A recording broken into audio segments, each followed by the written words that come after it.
Eros Djarot, seorang sosok multi talenta, pekerja seni, tapi juga orang bilang politisi. Wow. Tapi kenapa Mas Eros malu menyebut diri sendiri politisi? Oh, nggak malu sebetulnya, karena maaf ya, mungkin atas nama teman-teman juga saya minta maaf ya pada rakyat Indonesia, karena terlalu banyak kawan-kawan saya tuh yang tidak tahu lah, nggak mengerti saya sebenarnya apa yang dicari gitu dalam berpolitik. Karena saya tugas untuk mensejahterakan rakyat tuh kayak nggak percaya lagi gitu ya, bahwa mereka emban sesungguhnya, dan pergulutan mereka itu hanya ngurusin partai politiknya masing-masing aja. Tapi artinya nggak kapok untuk terjun ke kancah politik? Loh, saya rasa kita nggak boleh dong. Artinya kalau sebetulnya gini, kalau setiap warga Indonesia sebenarnya harus tahu lah masalah politik. Jangan sampai kita nih selalu dibodohi sehingga seperti sekarang ini banyak hal yang rakyat tuh nggak tahu. Gitu ya. Tapi Mas Eros sempat dekat dengan Bu Mega, dekat sekali. Dan pada ya, saat saya itu penasihat politiknya, nanti ya. konotatifnya beda ya. Dan terbukti berhasil selama belasan tahun mengantarkan Ibu Mega pada panggung politik yang cukup tinggi di negeri ini. Ya, waktu itu saya ditugaskan keluarga ya, karena saya dekat dengan keluarga Bung Karno gitu. Dan waktu itu Mbak Mega kan ibu rumah tangga, sehingga waktu itu diperlukan pendamping yang paling enggak saya memang ditugaskan untuk untuk ajaran Bung Karno itu saya teruskan itu. Tadi ada Pak Jarwo, terus Pak Garda, terus Pak Cak Ruslan itu. Terus kamu harus dampingi, termasuk Mas Guntur gitu ya. Mas Eros berusaha kemudian memperbaiki, maju, tampil sendiri sebagai salah satu calon ketua umum PDIP. Anda gagal, Mas. Kemudian tetap tidak kapok di politik, bangun partai, Anda gagal lagi, Mas. Artinya ketika seorang Eros Djarot, pria di belakang layar, maju, tampil, kelihatannya kok nggak berhasil, Mas? Memang bukan tujuan saya untuk berhasil, saya mengganggu aja kok ya.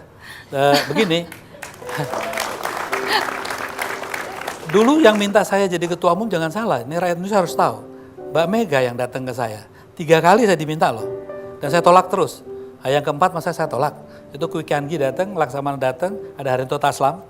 Saya dipaksa pokoknya harus gantiin saya. Kamu jangan di belakang layar terus, itu kata-kata Mbak Mega. Setengah saya di Jawa Tengah itu sosialisasi, saya lagi pidato tentang bagaimana apa PDIP ke depan seperti apa. Ada catatan kecil dari seorang panitia, saya baca, Mas, tadi pagi di Senayan Mbak Mega menerima pencalonannya kembali sebagai ketua umum. Kan bingung saya, loh kok begini gitu loh ya. Mas Eros merasa dikhianati? Saya tidak merasa dikhianati, mungkin mereka berkhianat pada rakyat Indonesia. Ada kecintaan yang luar biasa terhadap Bung Karno, pada ajaran Bung Karno. Itu yang menyebabkan kemudian Mas Eros mendirikan sebuah partai dengan mazhab yang memang mengacu pada ajaran Bung Karno. Kenapa kemudian menjadi sangat mengidolakan BK? Bukan mengidolakan, saya orang Indonesia. Kalau orang Indonesia nggak kenal Bung Karno, bukan orang Indonesia. Kalau nggak cinta Bung Karno itu bukan orang Indonesia. Pasti palsu. Dari kecil, saya selalu ikuti ajaran dia. Dan sampai saya besar. Setiap malam Jumat itu selama hampir 10 tahun ya, Mbak Mega itu selalu naruh kembang bunga sedap malam di rumah saya. Mbak Mega itu kan sebelum jadi presiden tuh 3-4 kali lah ke rumah saya setiap hari gitu ya.